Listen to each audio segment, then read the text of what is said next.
Walk it out and move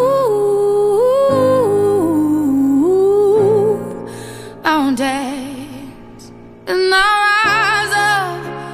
rise like the day. I'll rise unafraid. I'll rise up, and I do it 1,000 times again. And I'll rise up, I like the waves. I'll rise up, in spite of the ache. I'll rise up. So welcome to our colloquium. This is the Speak Truth to Power colloquium. My name is Junie Whaley, and I teach in the Department of Theology and Religious Studies. And we have with us a collection of both faculty and students who want to share with you this remarkable play. Starting from the end, if everyone could just say who they are in terms of their name, your name. Okay, my name is Uwen Mechanique. My name is Marie Hume. I'm Sven Vogel. My name is Liz Moyer. My name is Bill Nagy. My name is Amanda Wachowski. I'm Barbara Benjamini. I'm Maria Price. I'm Kirsten Nestro. And I'm Nicole Lewis. And back here. Speak Truth to Power is a play that had a kind of long tradition. It was first started as a book by Kerry Kennedy, who is the daughter of the late Robert F. Kennedy. And she put together a collection of interviews with human rights defenders for a program that her father's center, the Robert F. Kennedy Center for Peace and Justice, was putting on. The playwright Ariel Dorfman was so impressed by the collection of interviews and the truths that these human rights defenders spoke, that he decided to put it into a play form. And the play that we have before us is meant to be read. It's not meant to be acted out. And what you will hear are the actual voices of these human rights defenders. Some you might know, some you might never have heard of. But they are all individuals who felt that they had to speak truth to power. Truth to power is a Quaker term that means that there comes a time when human rights are being violated or human justice is being denied, and that power has to be spoken to. Several of these people spoke truth to power at very great risk to themselves, and actually a couple after this was put together, after the play was put together, were actually killed by the forces they were speaking up against. So we hope you'll listen, we hope you'll pay attention. If you're taking notes, try to listen to these voices, and if there's time at the end of this wonderful production, then please share your thoughts and questions and answers.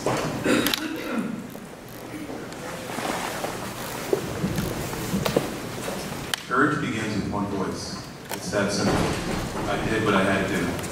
That is what we know. You walk into the corridor of death, and you know. They know. They can't say they don't know. They can't say they don't walk into this with their eyes open. You walk into the corridor of death, and you know. You know this moment might be your last.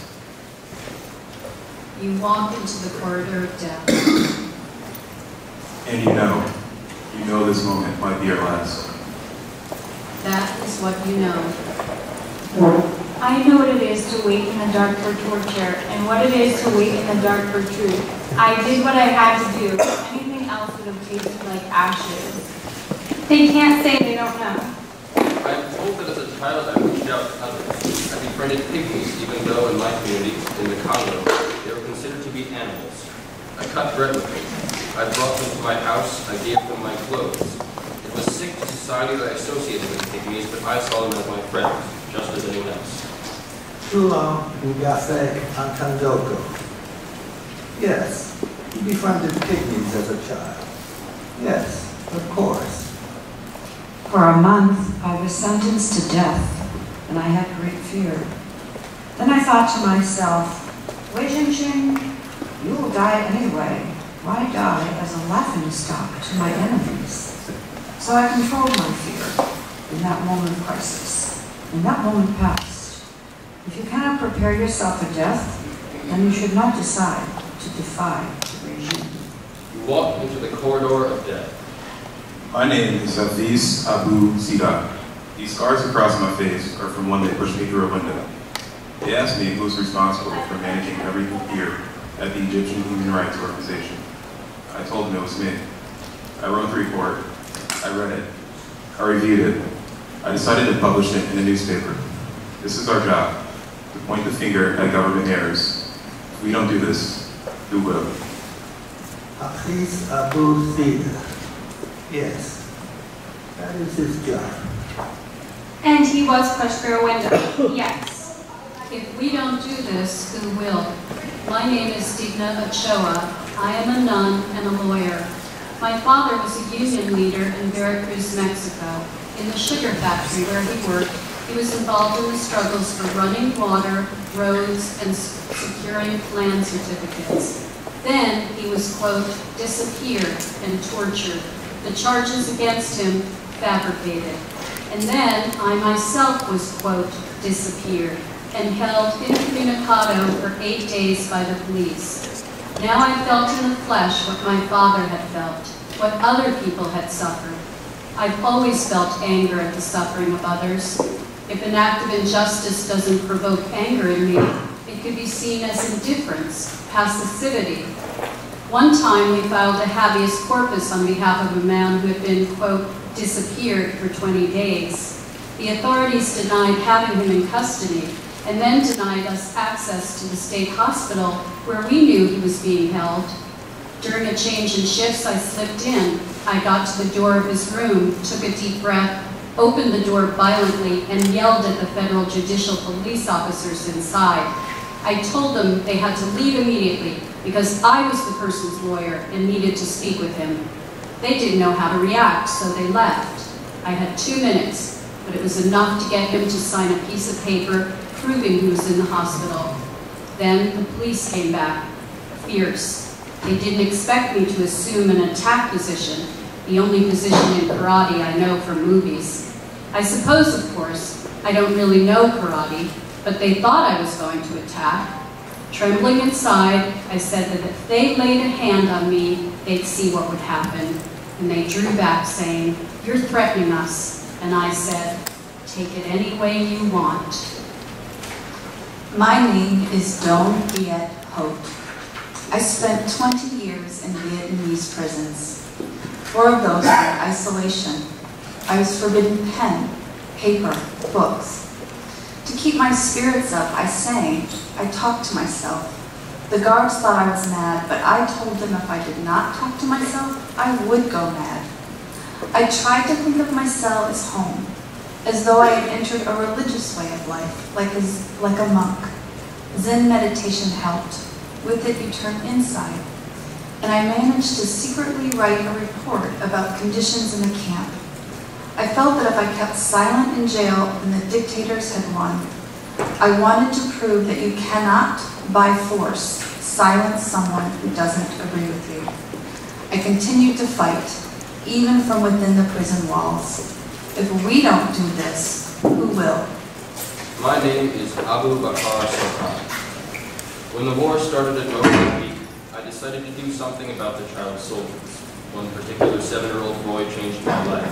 He was completely withdrawn from the world. He would be calm one day and cry continuously the next. Finally, he started speaking. He said he was living with his family when a group of rebel soldiers woke up at the night, beat him and forced him to set fire to the hut where his parents were living. And when his family tried to escape from the hut, they were shot in front of him and then cut into pieces. I will never forget his feelings because he allowed me to kind of go inside him. Most of these kids were on the front, so that's where we went, into the war zones every day. On several occasions, we were almost shot down, but I didn't stop. Part of the explanation lies in religion. I'm a practicing Muslim. Yet, there are many people like myself who never consider doing what I did. It must be something deeper, something inside, perhaps a kind of gift. You walk into the corridor of death. I want to be free of these memories. My name is Diana Ortiz. I want to be trusting, confident, adventurous, and carefree as I was in 1987 when I came from the United States to the western highlands of Guatemala, an American citizen eager to teach young indigenous children to read and write in Spanish and in their native language and to understand the Bible and their culture. But on November 2nd, 1989, the Diana Ortiz I just described ceased to exist. Now, at this moment, I hardly remember the life I led before I was abducted at age 31. You may think this is strange, but even in this moment, I can sense the presence of my torturers. I can smell them. I can hear them hissing in my ear. I remember that policeman raped me again. Then I was lowered into a pit full of bodies, children, men, women, some decapitated, all caked with blood. A few were still alive. I could hear them moaning. Someone was weeping. I didn't know if it was me or somebody else. The men who tortured me were never brought to justice. The American who was in charge of my torture was never brought to justice. So now I know what few U.S. citizens know. I know what it is to be an innocent civilian and to be accused, interrogated, tortured. I know what it is to have my own government and chew my claims for justice and actively destroy my character because my case causes political problems for them. I know what it is to wait in the dark for torture and what it is to wait in the dark for truth. I am still waiting. But you can't say that she isn't walking into this with her eyes open, that we didn't warn her. She can't say she doesn't know. One night, when I'd escaped to Uganda, 5 people, all masked, kidnapped me and brought me to Kenya. I woke up in a sea of water. I was naked and had been sitting in that basement cell all night. I stayed in that water for about 1 month. They could freeze it, keep the water cold so that you shivered uncontrollably, and then they could make it so hot you feel like you were suffocating. I was interrogated during the day. They would threaten to throw me off the roof. A lie! We never threatened to throw him off the roof. Kawiki Wawamwer is lying. Yes. Yes, he lied about the treatment of forest workers in Kenya. And he lied when he wrote about corruption in government-controlled companies in Kenya. He lies all the time. We should have thrown him off the roof. Being in prison is tough, but it takes less courage to survive it than to come out of prison and continue where you left off, knowing you could go back. And I continued. I continued. We all continued. The small successes count for a lot. They may be few and far between, but the point is they are significant. We feel that something is there, a light at the end of the tunnel. And we have seen that light many times. A lawyer from Pakistan, this Hina Jalani. As if it wasn't enough to have this Hina Jalani around, there was her sister, also from Pakistan, also a lawyer. Her sister, Asma Jahangir. My children are very worried about the death threats against me. I have had to sit them down and explain to them and even sometimes joke. Okay, now what I'm going to do is get myself insurance, so when I die, we will be rich kids. But I know that our families may have to pay the price for our commitment, just like us, just like us. The phone rang and the voice said, the man said, I know who you are. I know your name. I know where you are located. I know where you live, and I'm going to come with some guys and kill you. I know your name, Marina Pishlakova. I know where you live, Marina. My Marina. I'm going to kill you, Marina Pishlakova. I started the first domestic violence hotline in Russia in 1993, almost by accident. My son has a classmate and his mother asked me for advice. When a button fell off her husband's suit and it was not fixed quickly enough, he took a shoe and slapped her in the face. For 2 weeks she couldn't go out. She called me one evening, really distressed, half her face black and blue.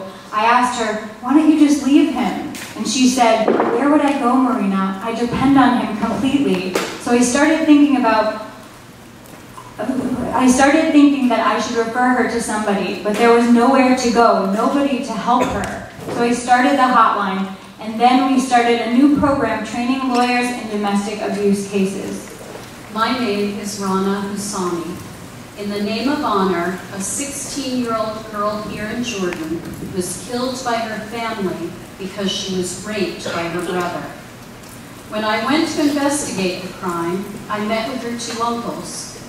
Why was it her fault that she had been raped?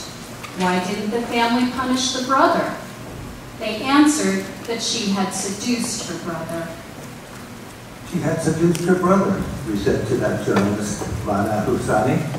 I asked them why, with millions of men on the street, would the girl choose to seduce her own brother? They only repeated that she had tarnished the family image by committing an immoral act. The only way to rectify the family's honor is to have her killed. Blood cleanses honor. Have the girl killed. That was the only way. The average term served for an honor killing is only 7.5 months. But it's important to know that the people who commit the killing are also victims. If you don't kill, you are responsible for your family's dishonor. If you do kill, you will be a hero. Many of those who have suffered most grievously in South Africa have been ready to forgive. People who you thought might be consumed by bitterness, by a lust for revenge. We had a hearing at the Truth Commission, chock-a-block full with people who had lost loved ones, massacred. 4 officers came up, 1 white and 3 black. The white one said, "We gave the orders for the soldiers to open fire." In this room, where the tension could be cut with a knife, it was so palpable. Then he turned to the audience and said, "Please forgive us, and please receive these, my colleagues, back into the community."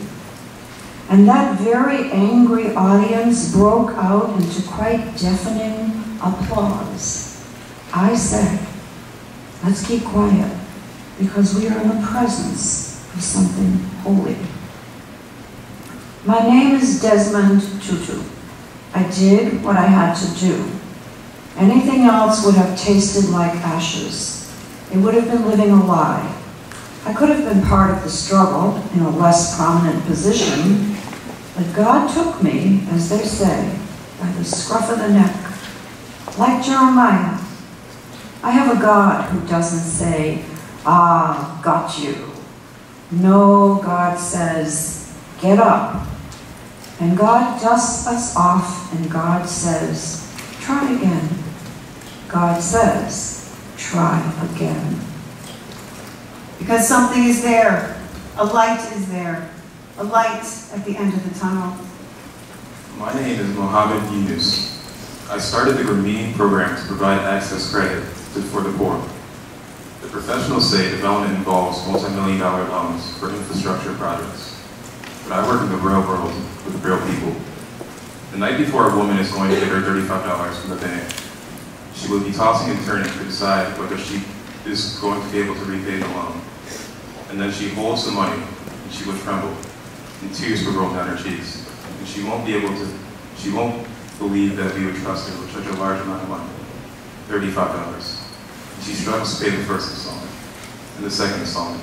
And she goes on for 50 weeks and 2 months. And every time she is braver. And when she finished her last one, she wants to celebrate. It's not just a monetary transaction that's been completed. She felt that she was nobody. She did not exist. Now she can almost stand up and challenge the world, shouting, "I can do it. I can make it my own." Courage begins with one voice. My name is Juliana Dobazi. I am from Ghana. When I was 7 years old, my parents took me from our home and sent me to a shrine where I was to be a slave to a fetish priest for 17 years. My grandfather, they said, had stolen $2.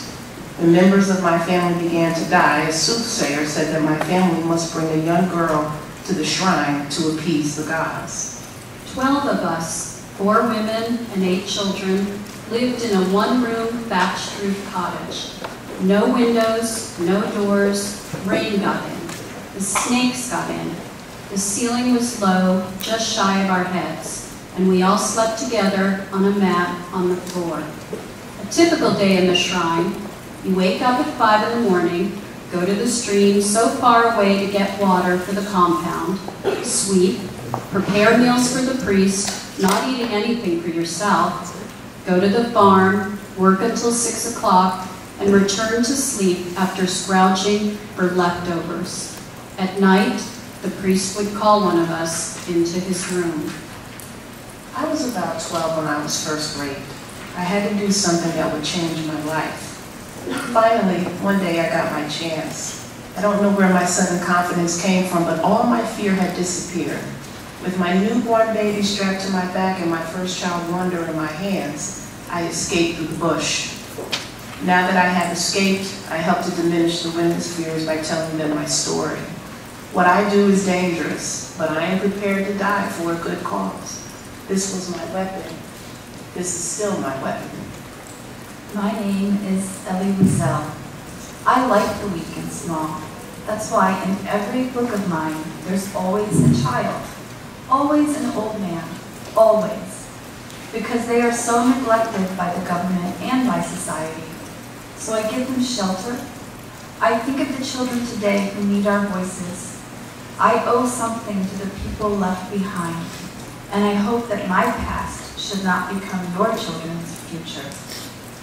My name is Gabriel Gombos. I am from Hungary. One day, doing my work, I visited an institution. There was a relatively young man with a severe mental retardation in a cage. We asked the staff how much time he had spent there. The answer was all day, except for a half hour when the staffer works with them. And I asked them, why do you keep this person in a cage? They needed a voice, and I became their voice. We had some protection. Had I been at greater risk, I cannot claim that I would rather have proceeded as I did. I do not claim to have innate bravery. Rather, I'm very normal, and I try to shun danger when possible. In the end, whatever bravery I displayed was an exercise in learning how to live with fears. After a while, I no longer took notice of the danger. In the same way, a surgeon becomes accustomed to the sight of blood. Jose Zalacqui. Yes, of course, that lawyer from Chile who organized the defense of prisoners after the coup. That lawyer who went into the concentration camps where nobody could go. That lawyer we jailed twice. Zalacqui, like that lawyer from Argentina, Juan Mendez. He wanted to find the desaparecidos. We disappeared him for a few days so he could know what it feels like. Give him a taste of it. 5 seconds within a day. So we could get a quick taste of it. Lawyers. Like, what's her name? Padre Jimenez, the lesbian lawyer from Mexico, got elected to Congress? Or like that lawyer from Belarus, you know, that Vera Stromkowskaya, who thinks that courage is like a metal cord inside? Like a metal cord inside. Oh yes, they are afraid. Yes, so frightened, like that other man. I got involved in the struggle when I was 12 years old. A group of people knocked on the door of our house in North Ireland and said, "Martin O'Brien, do you want to go on a peace march to demonstrate against violence?" And I said I would go. I remember being frightened. But the worst thing is apathy. To sit idly by in the face of injustice and to do nothing about it, it would be better to die early. I wouldn't do it. I wouldn't marry that man. I was 17 and he was 45 and already had 3 wives. But my aunt said, "I know you don't love him now, but once you get Kakia, you will learn to love him. Tomorrow will be the day of Kakia." But with the help of my sister, I escaped from Togo. I managed to make my way to the United States with a false passport. I told the immigration officer at Newark Airport that I wanted asylum, and I told her everything. Well, not everything, because it is so embarrassing. I didn't mention Kakia to her because I knew she probably wouldn't understand. Whether I got asylum or not was up to the judge, she said, so you'll go to prison. They put me in chains. In the detention center in New Jersey, I met Cecilia Jeffrey, another prisoner. She treated me like a daughter. When I'd go to bed, she would come and tuck me in. I was so sick, and they gave me no medicine, and I thought, if I'm going to die, why don't I go back? And Cecilia said, "Are you crazy, Fazia? Do you know what you're going back for? Do you know?" Even in dark times, even in very dark times, there were people who stood up to protect others. There was at least one person who stood up to protect others. Let it be said that in times like these, there are at least one person who stood up to protect others. "Are you crazy, Fazia?" she said. "You want to go back to Togo?" Next day, Cecilia was in the shower and she asked me to come in, and she was standing in there and she opened her legs apart and said, "Look, is this what you want to go back to?" I didn't know what I was seeing. "Do you know what this is?" I didn't know. It didn't look like anything it didn't look anything like female genitalia. Nothing. It was just a really plain thing like the palm of my hand. And the only thing you could see was a scar, like a stitch. Just a little hole. That's it. And lips. Nothing. Kakia.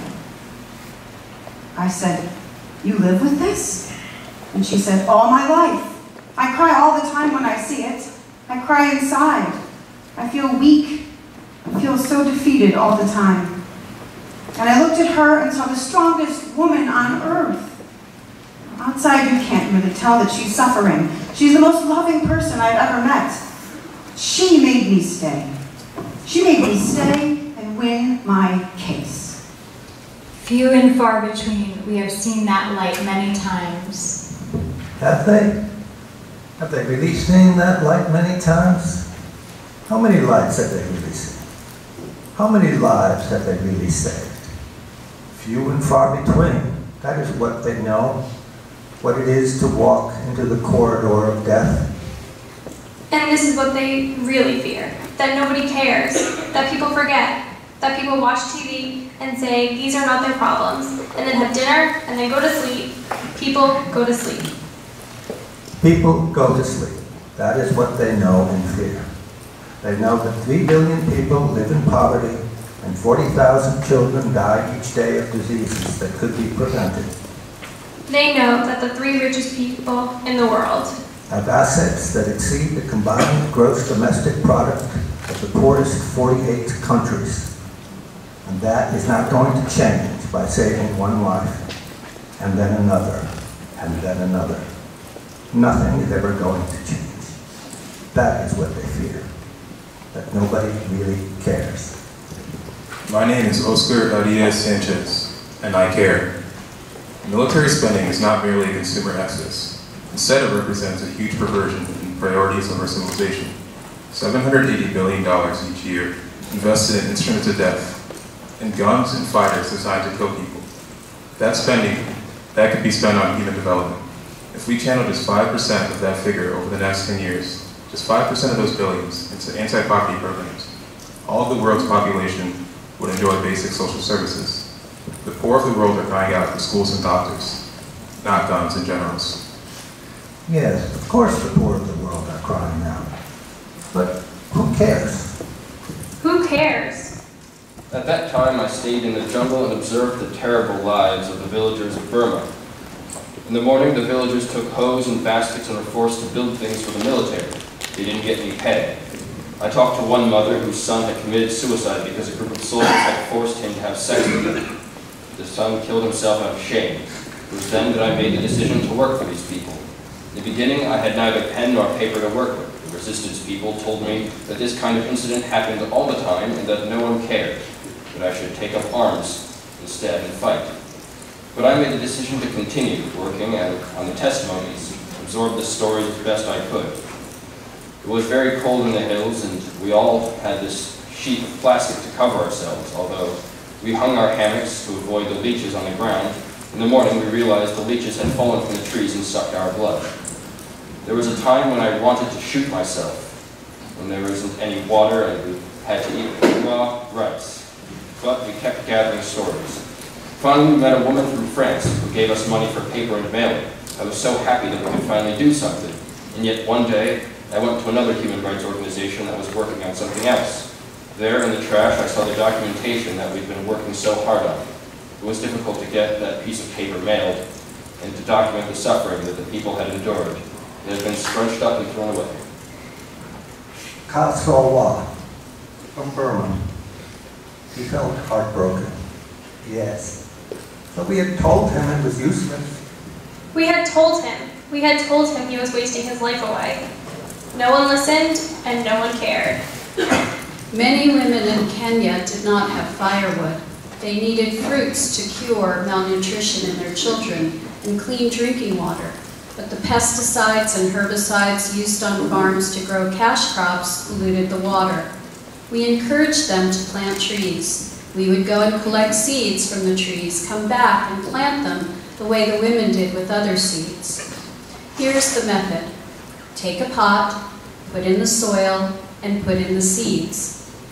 Put the pot in an elevated position so that the chickens and the goats don't come and eat the seedlings. We planted more than 20 million trees in Kenya alone, and the Greenbelt movement has started programs in about 20 countries. This has not made us popular with the leaders.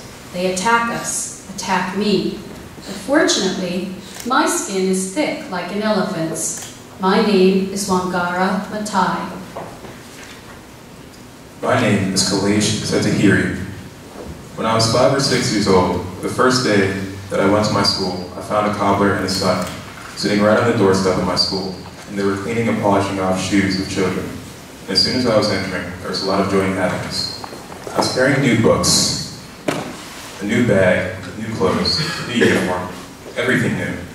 And I saw that child, and I stopped for a while, because in my knowledge, or in my conscience, it was the first encounter like that. So one thing came to my mind, that why a child of my age is sitting and polishing shoes for children like me, and why am I going to school? So I wanted to ask the question to this child, but I did not have enough courage. So I entered in, and my teacher welcomed me, but I did not ask the question, though I still had a feeling in my heart that I should. But a couple hours later, I collected all my courage and asked the teacher, that, sir, I want to know why this child of my age is sitting right on the doorstep and cleaning shoes. So he looked at me strangely and said, what are you asking? You've come here to study, not for all these unnecessary things, these questions. It is not your business. So I was a little angry. I thought I should go back home and ask these questions to my mother. And I asked, and she said, oh, you have not seen many children working? It is their destiny. They are poor people. They have to work. I was told not to worry about them. But one day, I went to the father, the cobbler, and I said, I watch this boy every day, and I have a question. Why don't you send your child to school? So the father looked at me. For 2 minutes, he could not answer. Then he slowly replied, I'm an untouchable, and we are born to work. So I cannot understand why some people are born to work, and why some people like us are born to go to school. How does it come from? So it made me a little bit rebellious in my mind, because nobody was there to answer. Whom should I ask? My teacher had no answer. Nobody had a good answer. And I carried that in my heart for years. And now, I am doing something about this. 5 million children in India alone are born into slavery. Small children of 6 to 7 years forced to work 14 hours a day. If they cry for their parents, they are beaten severely. Sometimes hanged upside down on trees and branded or burned with cigarettes. And the number of children are going up, parallel to the growth of exports. The export of carpets go up, and the children in servitude go up and up. So we conduct consumer campaigns and direct actions, secret raids that free those children and return them to their families. But when you free them, work has just begun. It was extremely difficult for our voice to be heard. We Palestinians are nearly a forgotten people consigned to a second-class existence. No one needs peace, a just peace, more than those who are oppressed. I am from Gaza. I started to fight for peace when I was very young. You see the hell of our daily life and you ask, why are these unfair things happening? Why was our neighbor's house demolished? Why was my brother imprisoned? And I talk about torture. I can't help but talk about torture.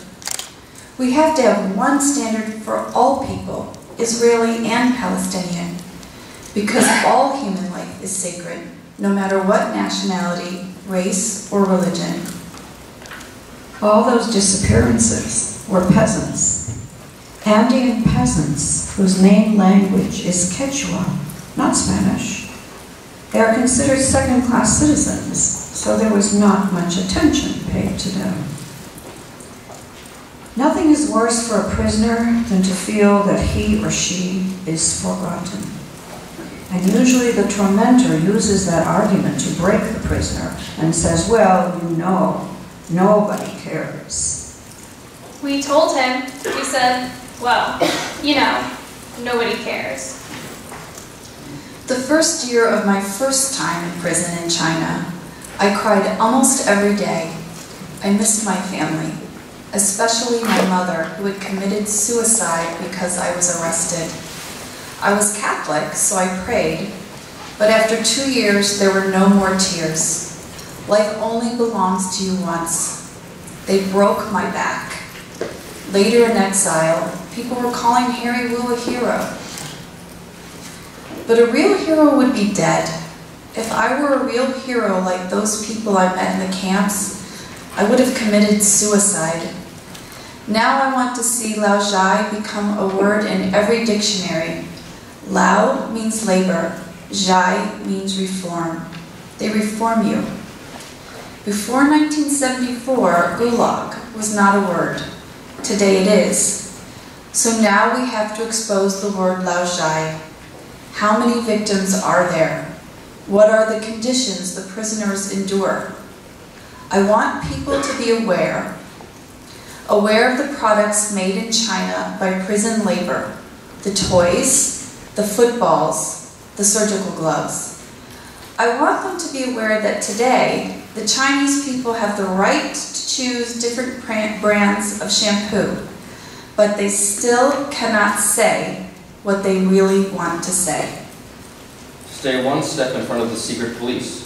That was what we had to do to survive. The others in the solidarity movement didn't know where we lived or which people were organizing for us. Every month we had to change apartments and our appearance, disguise ourselves. We put our trust in complete strangers. The reward for selling us out was huge, $20,000 and a permanent exit visa to leave Poland. But only once was someone betrayed. We put our trust in strangers, and only once was someone betrayed. We don't have the right to lose hope. My name is Bobby Muller. One of the things that really pissed me off when we were awarded the Nobel Peace Prize for our work against landmines was the romanticized treatment in the media to make people feel good, inspired. It was horseshit. People think that because there's an international treaty, that it's done, the job's over. Look, we live our lives largely insulated from the depth of despair, of pain and anguish. That's why I feel strongly in going after laws and making them real. The belief that you cannot allow the genocides, the Cambodias, the Rwandas of the world to play out, because then it's a breeding ground and sows the seeds of destruction. One day, that degree of madness is going to walk up the block and come into your neighborhood. I wanted to take flowers from the garden and give them to the children. For the children who were in prison in Turkey, being detained for years with no charges, flowers for them. I wanted to make those children feel close to nature. I wanted those children to feel less alone. My name is Van Jones. Our organization exposes human rights violations, particularly police brutality, here in the United States. Children who come home with a broken arm or a broken jaw, or their teeth shattered, or a child that has been held in jail for 4 or 5 days with no charges. Faces of kids sprayed with pepper spray, a resin that sticks to your skin, and it burns, and it continues to burn until it's washed off. I mean, this stuff doesn't make our world any safer. It doesn't make law enforcement's job any easier. And Police Watch is trying to stop it. My name is Bruce Harris. What we've been trying to do at Casa Alianza in Guatemala is give children back their childhood, if it's not too late. We started just offering food and shelter, but that was naive. I keep thinking of a priest in Brazil who said, "When I feed the hungry, they call me a hero. When I ask why the people are hungry, they call me a communist." It's a noble task to feed the hungry, but as an agency, we have matured into asking why the children are hungry and why they are being abused and murdered, why the police were killing street children. Soon after that, we started getting phone calls and death threats, until one day, a BMW with no license plates and polarized windows in the middle of Guatemala City came to the crisis center here at Covenant House. 3 men asked for me by name. Is Bruce Harris here? We've come to kill him. They opened fire with machine guns. When the police came, they took away all the bullets. They took away all the evidence. When Covenant House in New York heard about the incident, they sent me a bulletproof jacket. It had a money-back guarantee if for any reason it didn't work. I am a lawyer. When I'm in court here in Turkey, I eye with the people that I'm accusing of torture. When they look into my eyes and I don't look away. When they look into my eyes and I don't look away. When they look into my eyes and I don't look away, I feel that I have more courage than I do. Of course, I was followed from the moment I stepped foot outside my door. There is nothing to do but find humor in this situation. Most of the time, when people are killed, they are assassinated with 1 bullet from behind. At our human rights organization, we joke with the notion of placing mirrors on our shoulders so we can see who is creeping up. So we can see who is creeping up from behind to try and kill us. Every time I feel frightened, I would invite all our friends, other activists. We would have a good laugh. A sense of humor and the warmth of the people around has made me survive. If I was sitting by myself, isolated, I would have gone crazy. When a person comes to see you saying, I would have died if it were not here, if you were not here, that gives us more energy. My name is Ket Kalubra, and I refuse to leave Cambodia. My name is,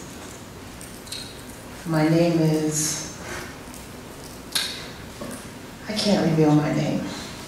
I am from Sudan. My parents taught us as children how to love our people, however simple, however poor. Our home was always a busy home. We always had somebody who was sick coming for treatment or giving birth in our house. I learned to regard all the Sudanese as my own family, but I cannot reveal my name. Those whom the government suspects of working on human rights are arrested, often tortured in ghost houses or, if one is lucky, put in prison. If I revealed my name, I could not do my work. If she revealed her name, she could not do her work. My name is Rigoberta Menchú. We have to reinvent hope all over again. We are the ones who will have the last words. In America, we have more riches than we know what to do with. Yet we let millions of children go hungry, without shelter and other basic necessities. In a nation that has been blessed with a $9 trillion economy, poverty is killing children more slowly but surely as guns. I am clear that if we do not save our children, we are not going to be able to save ourselves.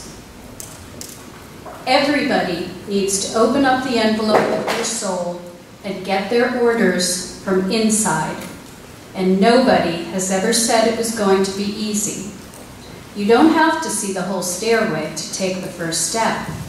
If you can't run, walk. If you can't walk, crawl. If you can't crawl, just keep moving. Just keep moving. Marion Wright Edelman, just keep moving. My name is Helen Prejean. When I came out of the execution chamber with Patrick, the first time I witnessed a man ever being killed, I was clear inside. You were either paralyzed by something like that, or you are galvanized. The resurrection principle of life, overcoming death and resisting evil. Patrick was dead, but I didn't have a choice. I would take people there, through my stories. We don't know what else to do, so we imitate criminals' worst behavior with the death penalty, that act of supreme despair.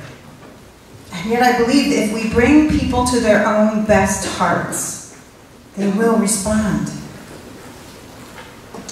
I am Wissa, Bishop Wissa, from Egypt. These are my children. Don't they call me father? If you were at your house and someone were beating up your child, wouldn't you stop them? Wouldn't you stop them? If we don't do this, who will? My name is Samuel Kofi Woods. I am from Liberia. You walk into the corridor of death, and you know this moment might be your last. I went through this. But when a nation is so consumed in evil, it's difficult to see alternatives. Unless people of conviction stand up, even if you know this moment might be your last, if we don't do this, who will? If I turn my back and walk away, who is going to do this work? If we don't do this, who will? Did it take courage? I would say instead it took stubbornness, like a metal cord inside. Courage begins with one voice. If we don't do this, who will? If we don't do this, who will? If we don't do this, who will? If we don't do this, who will? Yes, the names. Jose Ramos Horta from East Timor and his useless Nobel Peace Prize. And the Dalai Lama and that judge from Spain, Baltazar Garzon. And Freedom Neruda, that journalist from Ivory Coast, of all places. And Maria Teresa Tula. Teresa Tula from El Salvador, who was arrested so many times and threatened so many times, and just wouldn't stop. She just wouldn't stop looking for the disappear. She just wouldn't stop. And meddling Natasa Kandic from Serbia, and that tireless father-son J. Prieto from Colombia, and Václav Havel, and all those names. Names I won't forget, not me. Names we won't forget. Others will forget. Others will forget those names. They're already fading from memory, those names. In spite of the triumphant, defiant finale, if we don't do this, who will? The lights on them now, and the applause about to start, and surround and caress them. The lights that begin to dim, go out, one by one, as the audience goes home. The spectators flick on their TV set, back home, and a faraway face, perhaps one of these very faces, flares up in pain, and then dies down. And it's time for dinner, and it's time again for sleep, and tomorrow we'll be back where it always has been. Finally, them against us. Them and us again, them and me all over again. Aware that out there, beyond us, beyond even these dim lights are the others, the ones who have never had a spotlight, whose names even I don't know, the expendable others beyond the lights, their voices never recorded or transcribed, their bodies beyond invisibility. Them and me, again and again, sharing in the deepest recesses of the night, sharing this one scrap of knowledge. Life only belongs to you once. I am waiting here with this knowledge. I also know how to wait. I also know how to wait. I also know what it is to wait in the dark. My turn always comes. I don't want to pretend I was a hero. In the beginning, I had neither pen nor paper to work with. But you don't live your life in fear. It would be better to die early. Anything else would have tasted like ashes. That's what you know. Something is there. A light is there. I did what I had to do. Knowing this, the poor of the world are crying out. That is what you know. Anything else would have tasted like ashes. That is what you know.